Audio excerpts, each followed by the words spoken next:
I, female, 28, have always been child-free. Ever since I was 16 years old, I knew that I would not and could not raise kids. I have always been vocal about the fact that I would never have children. In every single relationship of mine, I told my partners that I would not be having kids. And if that was something they expected from me or for themselves, I was not the right partner for them.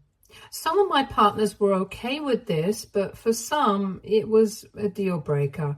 And we parted ways amicably, and I was okay with it. Just because I didn't want this for myself or had envisioned my life a certain way did not mean others had to conform to it. But I have never been dishonest about what I want from my life. I have been upfront about this aspect of my life, and I have told every single partner that this is something non-negotiable for me. Some people ask me why I don't want kids, and I know it's because they want to convince me otherwise and tell me all about the joys of motherhood.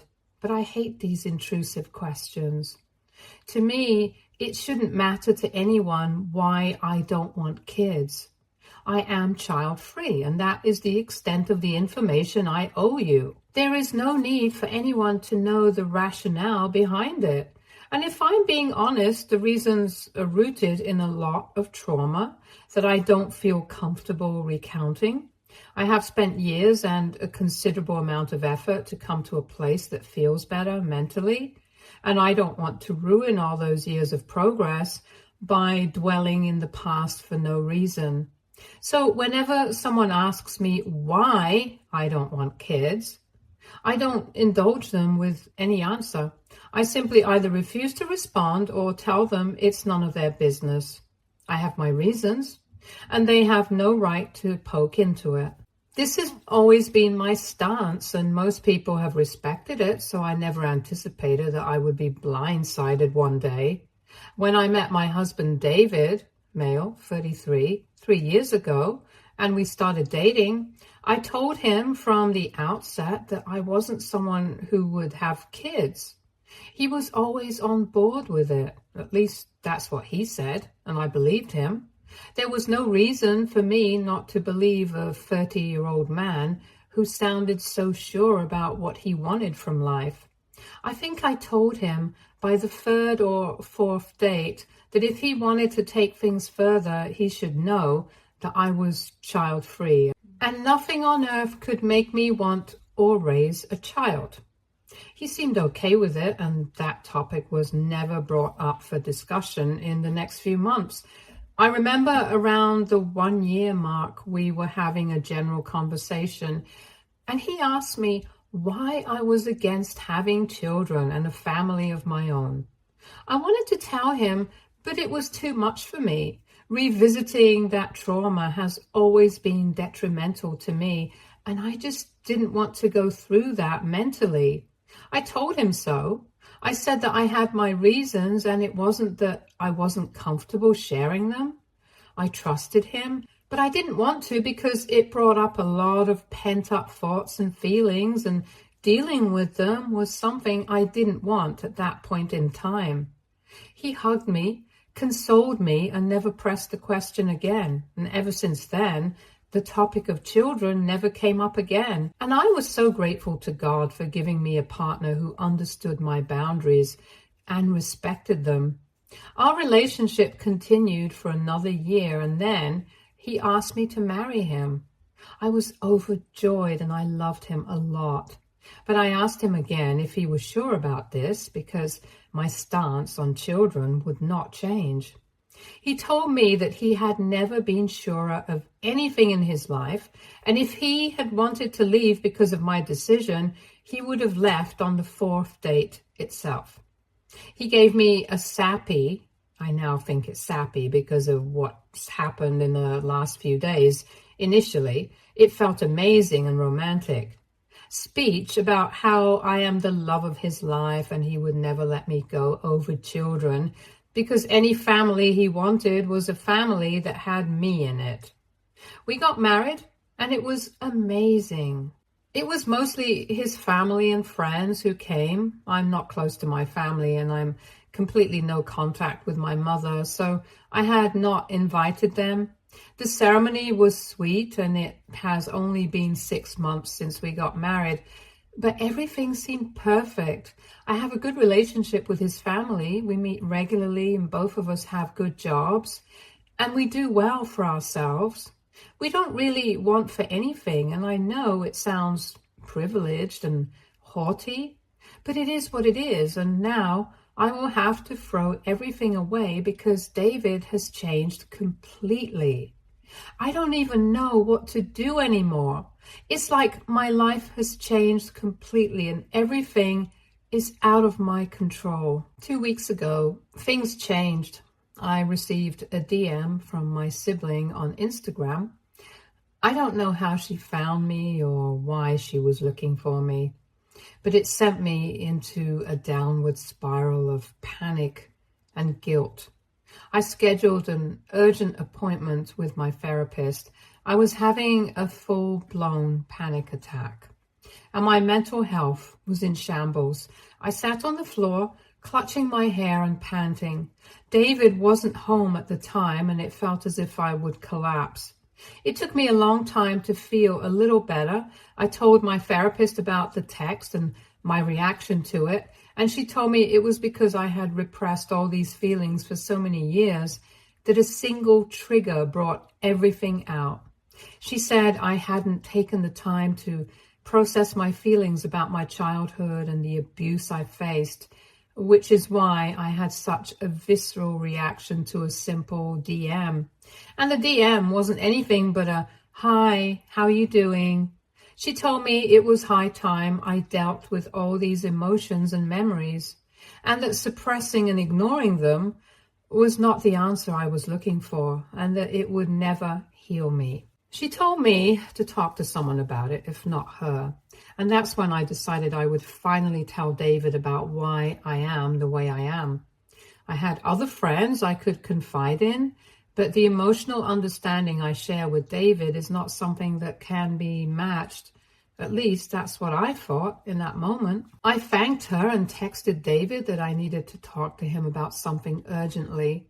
He said he had to go on a very important work trip for a week and was actually packing his bags as we were texting. I knew then that this discussion had to wait because it needed a lot of time and patience for me to be able to express what I had gone through. He left for the trip, and that 1 week was excruciating for me. I couldn't tell him over text, obviously, and I didn't want to do it over a call either. I didn't respond to the DM because I don't want to allow that part of my life to re-enter. Finally, David got home and I ran to him and sobbed like a baby. He got so scared and held me for God knows how long. I just got it all out. I didn't have it in me to hold it back any longer. I told him to sit down, that I needed to tell him everything, and I just couldn't wait any longer. I was the eldest of 8 siblings. My dad died when I was 2 years old, and after that, my mother went into a spiral of depression and substance abuse. She was there, but hardly. It was as if I had raised myself. Every few years, she would get knocked up with no father in sight and would refuse to either abort the kid or give it up for adoption. She was the textbook definition of a deadbeat mother, and I had to raise her litter, even though I was a child myself.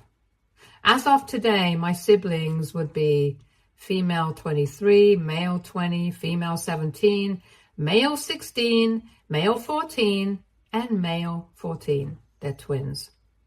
And female 12. In the initial few years after Dad's death, Mom was okay.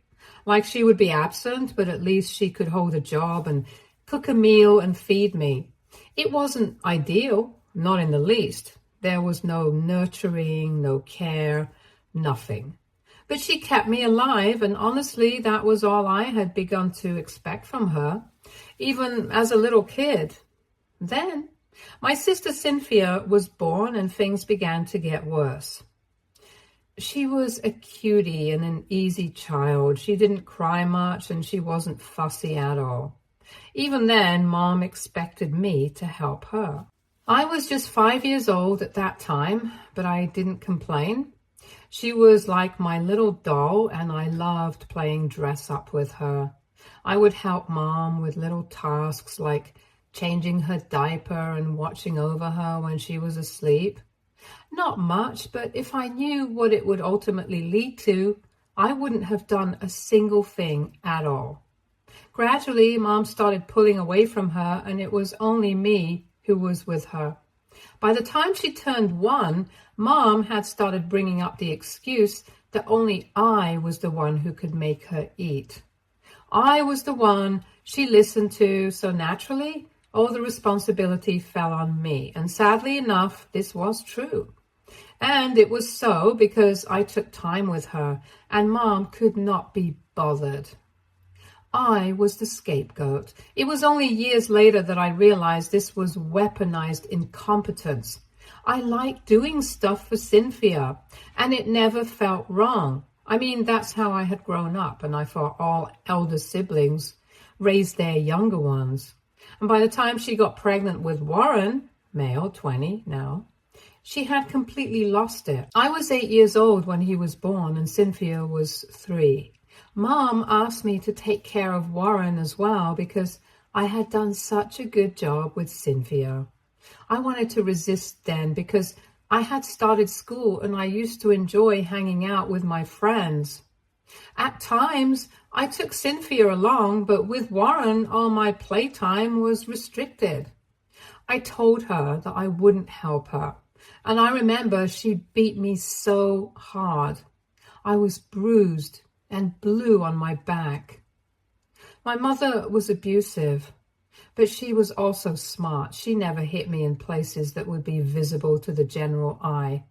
It was always in concealed places, and she used my example to discipline Cynthia at first, and the rest later on. Anytime Cynthia would refuse, she used to tell her that she would hit her just like she hit me. It was horrible for us. And the cycle kept on continuing. I had no life, and I was parentified to the point of death. I couldn't meet friends because I had to cook food for the kids. I couldn't participate in any extracurricular activities because I had to help the kids with homework. I had to clean the house. I was a maid, and it was horrible. I had no respite, and she had somehow poisoned all the kids against me. She used to badmouth me anytime she was sober, which was not often, because she was always high or away. None of the kids liked me, and that made it all the more frustrating. I kept on pushing as much as I could, but when she got pregnant for the final time when I was around 15 or 16, I had had enough. She came home and announced that we were going to have another sibling, and literally not a single person in the room was happy. It was evident from our faces. Then, in a fit of rage, she started yelling at everyone, especially me, saying that I had to do this for her and whatnot. I told her no. I simply told her that I would not do anything for any of the kids anymore. I was exhausted, and it was not my job to look after the brood she produced. That was the last day I did anything for them. I didn't help with homework. I didn't change diapers. I didn't do anything. I just cooked for everyone because I had been doing that since I was a kid, and they were used to my food. Plus, I'm not the kind of person to starve someone. But that was the extent of it. When Mom realized what was happening, she started hounding Cynthia and Warren to pick up the slack. It was a mess. But at least I was safe. I know it came at the cost of Cynthia and Warren, but I honestly don't feel any guilt for it. If I hadn't taken a stand for myself back then, I would have been in the same rut. When my younger sister was born, my mother came to me and told me to end my tantrum and help her out because I had been the one looking after everyone before this, and that she couldn't do it without my help. I flatly refused. She told me I had no option or she wouldn't feed me. And I told her that if she tried anything of that sort, I would complain to the authorities. That shut her up for a while, but she started neglecting the baby. She wouldn't feed her. She would keep wailing in her crib, and it was a nightmare to live in that house. I had had enough. I was 16, and I decided I couldn't do it any longer, so I ran away. I ran away in the middle of the night with some money and never looked back. I called CPS to inform them of what was happening, and that was the last I heard of them. I never tried contacting them, and they never tried contacting me. I don't know what happened to my siblings, and I never tried reaching out, because if I did, I would have felt a sense of responsibility and would have gone back. But I needed to be a little selfish for myself, or I would have ended up being a carer for my siblings for the rest of my life. I finished school, went to college, worked hard, and made a life for myself that was completely cut off from my family. All these years, I never told anyone what I had gone through because it was too traumatic for me to even recall. I was abused and harassed mentally and physically, and I had to slog for hours every day to make sure everyone slept with a full tummy. That was when I realized I had raised enough kids in this life and didn't have the stamina to do it anymore. I was done with being a parent, and I wanted to be and remain an individual for the rest of my life. By the time I finished telling David the entire story, I was sobbing like a little girl, and he held me so close the entire time.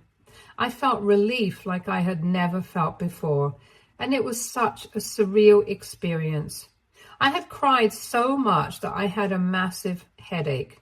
He took me to bed. I took some meds and I fell asleep instantly. I felt grateful that I had a husband who could understand what I was going through, and that I had found a partner I could share anything with. I never knew I was wrong, and that the one person who had vowed to protect me and support me would be the one to break my trust and shatter my confidence in people completely. When I got up the next morning, I realized David was not in the room.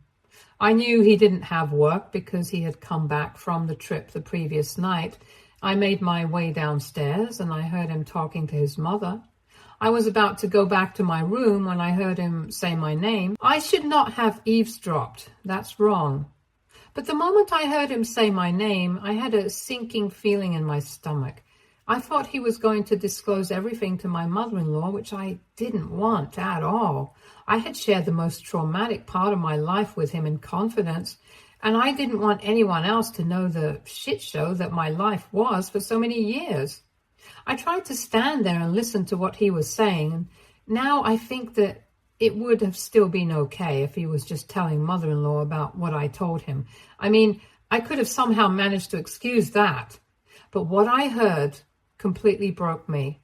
And it has been a few days since that phone call, and I still don't know what to do. He wasn't just disclosing everything to his mother. He also said that had he known I had faced all this and felt so strongly about being child-free, he wouldn't have married me. He said I had trapped him by not telling him everything about my past sooner, and he feels like he has wasted all this time with me. He even went as far as to say that he was considering leaving me because he couldn't waste his time with a selfish woman who had curbed her maternal instincts on a whim. I didn't have the heart to listen to more of what he was saying. I had already heard enough. He thought all those years were nothing, and what I faced was a joke. He completely downplayed and disregarded everything I went through and called my decision to be child-free a whim. I couldn't even believe he could be so insensitive. He had been so good to me when I told him about my mother and my siblings, and now I see this completely different and vicious side of him. And I really don't know what he means when he says I trapped him. He had always known that I would not have kids. I had repeatedly told him, and I had repeatedly asked him if he was okay with it, and he always pretended to be okay. As a matter of fact, if he had a problem with my choices and wanted a large family for himself, He should have been upfront about it. He is the one who wasted my time, not the other way around. And the most disgusting part is that he came upstairs a few minutes later and was so nice to me. His behavior made me second guess myself, and I genuinely thought I might have heard wrong. I just can't look at him the same way again. He is an actor, and he has deceived me for far too long, and I cannot keep falling for his pretenses any longer. I just don't know what to do. I have had such a hard time these last few days that I don't even have the energy or the strength to confront him and tell him that I know what he said to his mother. It is just too isolating and depressing. And he knows something is wrong. He has tried talking to me about it, but I just brushed the topic aside, though I know I can't keep avoiding it any longer. I just don't understand why he would even agree to marry me or get into a relationship with me when he knew I didn't want kids. And he did. It just makes no sense to me. Sometimes I think maybe it's his mother-in-law influencing him. But he has never seemed to be the kind to be influenced by other people. But then, what do I know? I clearly don't know the man I married, and at this point, nothing should surprise me. I guess I just came here to vent. I don't know whether I should run, confront him, or just let it be for the time being. I feel stuck, and I need help to get out of this rut. Update 1. I read all the comments carefully, and I'm so glad I did because they made me so much more vigilant and aware of what David could really do. And a few of you guessed correctly. He had planned to get me pregnant all along. I haven't confronted him yet, but now there is no other option but to do so because I found that all the protection in his closet was tampered with. Every single one had been pierced. I cannot describe the rage I felt. I feel so unsafe in my own house. I can't even confront him. I don't know what else he's capable of.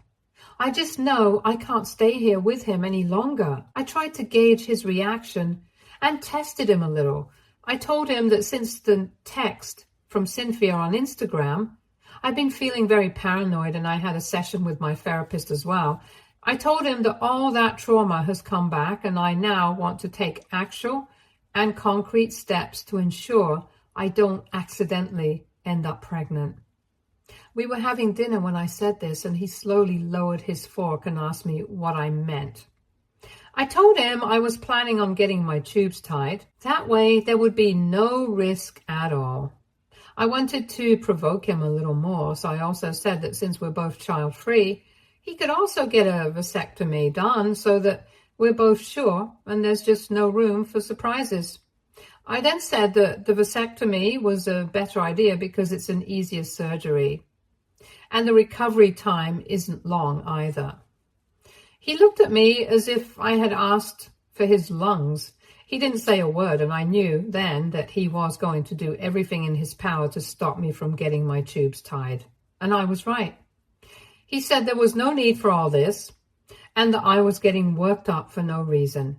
He told me surgery was an unnecessary expense, especially since we were always careful anyway. I brushed the whole topic aside and told him I wasn't certain, but it was just a thought that came to me.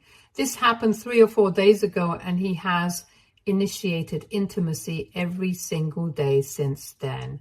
I think he wants to get me pregnant as soon as he can, and he's getting desperate now because I said I was contemplating surgery. So many of you guessed this right, but I didn't want to believe it. This man, this marriage, and this house, none of them are safe for me anymore, and I need to make an exit plan as soon as I can. Update 2. I confronted him. I hadn't planned to, but I did. I just couldn't keep it in any longer. He was getting very persistent, and I was getting annoyed. And then I reached my breaking point. This was the biggest fight of our entire relationship, and I know there's no coming back from this. I told him I heard him talk to his mom and what he had to say to her.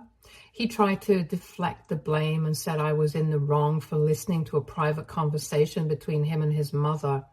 I told him to eat shit because he had been fooling me the entire time, telling me he was okay with me being child-free while secretly planning to get me pregnant all along.